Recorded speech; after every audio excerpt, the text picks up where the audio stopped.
Tariff की और आत्मनिर्भर भारत के वचन की, प्रण की। आज दर्शकों, Donald Trump, my good friend Donald Trump, वो डोनाल्ड ट्रंप जिसके लिए हाउडी ट्रंप अब की बार ट्रंप सरकार से लेकर अहमदाबाद में स्टेडियम में 1.25 लाख से 1.5 लाख लोग इकट्ठा किए गए अभिनंदन करने के लिए डोनाल्ड ट्रंप का। दोस्ती यारी के कसीदे पढ़े गए, गढ़े गए। ट्रंप नहीं माने। ये कैसा दोस्ताना, ट्रंप नहीं माना। टैरिफ लगा दिया है भारत पर 50%। 50। अब इसे थोड़ा परिप्रेक्ष्य में डालूं तो तस्वीर थोड़ी और साफ होगी। चीन जो जानी दुश्मन है, दुश्मन नंबर 1 अमेरिका का, चीन पर टैरिफ लगाया गया है 30%, सिर्फ 30%, और उस पर भी अभी फिलहाल विराम लगा हुआ है। लेकिन भारत पर अतिरिक्त है ये टैरिफ। पहले का टैरिफ तो चलता रहेगा, अतिरिक्त 50% लगा दिया गया है। वियतनाम पर 20%, पाकिस्तान पर 19%। पिद्दी ना पिद्दी का शोरबा, अ फेल्ड स्टेट। वहां दोस्ताना निभाया जा रहा है, तो यह कैसा दोस्ताना था? 10 बार अमेरिका दौरे पर गए हैं पिछले 11 साल में प्रधानमंत्री मोदी। 7 बार डोनाल्ड ट्रंप से मिले हैं। तो ये क्या हुआ? दोस्ती यारी हम सही तरह से नहीं कर पाए, या अमेरिका अपने हित साध रहा था, हम अपने से हित साधने की प्रक्रिया को पूरा समझ नहीं पाए, मुकम्मल अंजाम तक नहीं ले जा पाए। और इसका असर क्या होगा उस पर तो मैं आगे आऊंगा। लेकिन जैसे ही ये टैरिफ लगा, अब हमें स्वदेशी संकल्प भी याद आने लगा कि जी आत्मनिर्भरता की ओर बढ़ेंगे, आत्मनिर्भर भारत बनेगा, स्वदेशी पर जोर दिया जाएगा, हम किसी के आगे डरने वाले नहीं, झुकने वाले नहीं। तो बहुत अच्छा है, स्वदेशी तो किया जाना चाहिए। मेक इन इंडिया किया गया था गाजे बाजे के साथ 10 साल पहले। लक्ष्य रखा गया था 25% सकल घरेलू उत्पाद का हिस्सा या योगदान मैन्युफैक्चरिंग सेक्टर देगा।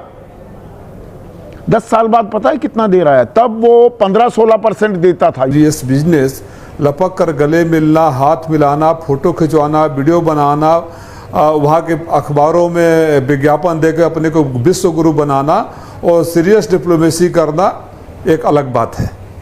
अभी वो तस्वीर हम लोग के जहन में ताज़ा है जो कुछ दिनों पहले हमने लंदन में देखी थी, कैसे हाथ मिलाते हुए, गले मिलते हुए जो तस्वीर वीडियो सोशल मीडिया पर वायरल हुई थी। इससे हमारी हकीकत का एहसास होता है। मैं फिर दोहराऊंगा अपनी उस बात को कि आज़ादी के बाद इतनी लचर, कमजोर, ऋण विहीन, नीति विहीन, सोच विहीन, दिशा विहीन विदेश मंत्रालय और विदेश नीति हमारी कभी रही नहीं, और देश उसका खामियाजा भुगत रहा है। आज स्थिति ऐसी हो गई, अभी बता रहे थे कि हमने रूस से तेल का आयात कर हमने निर्यात कर दिया। कुछ चंद व्यापारी घरानों को कितना फायदा पहुंचा दिया, इनडायरेक्टली वो बोल रहे थे। देश को क्या मिला? आपने सही सवाल किया, इनके पास जवाब नहीं था। आप तमिलनाडु के तीरपुर से नोएडा से लेके भदोही के कालीन तक और सूरत तक के व्यापारियों से जाकर पूछिए आज देश में स्थिति क्या कर दे हैं। और ये विश्व गुरु बन रहे थे। चाइना पर ये स्वदेशी की हुंकार और अच्छी है बात, हम स्वदेशी आत्मनिर्भरता की बात करें, पर ये बात, ये दावा हकीकत में तब्दील होना, जमीन पर उसे उतारना, उसमें वक्त लगेगा। तब तक क्या होगा?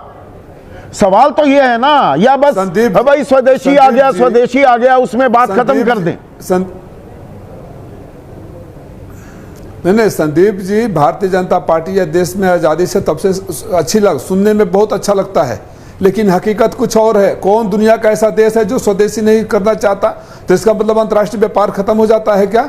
और स्वदेशी के नारा दे रहे हो तो कह दो ना कि चीन से अब इंपोर्ट नहीं करेंगे। दावा कर दीजिए प्रधानमंत्री, जिस चीन को हम सबने सदन में सारी की सारी गाड़ियां रुक कर खड़ी हो जाएंगी। सुपर कंप्यूटर, सुपर चिप्स, वो जो रेयर अर्थ मटेरियल है, सारा गाड़ियों में इस्तेमाल होता है।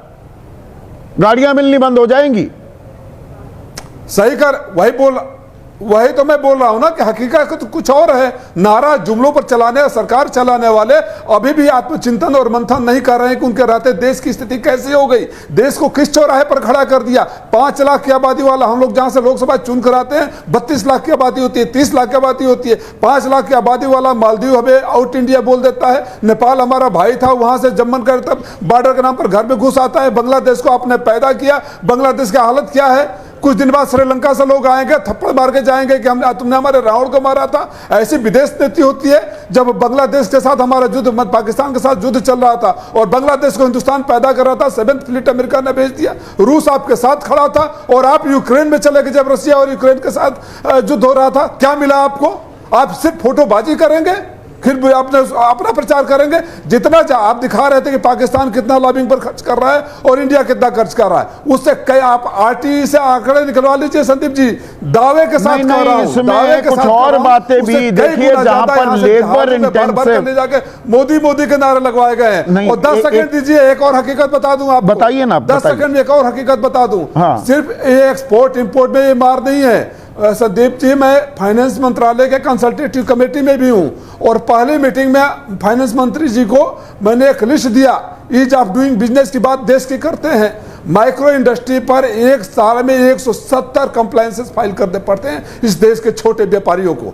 एक दिन में 170 एवरेज 15 कंप्लायंसेस फाइल करते हैं। ये लोग सिस्टमिक ढंग से कुछ चंद घरानों को फायदा दिलाने के लिए देश को बर्बाद कर रहे हैं। साइड माइक्रो इंडस्ट्री बर्बाद हो रही है और आप बोलते हैं कि हम आत्मनिर्भर बन जाएंगे। धैर्य रखिए, आपदा में अवसर खोजे।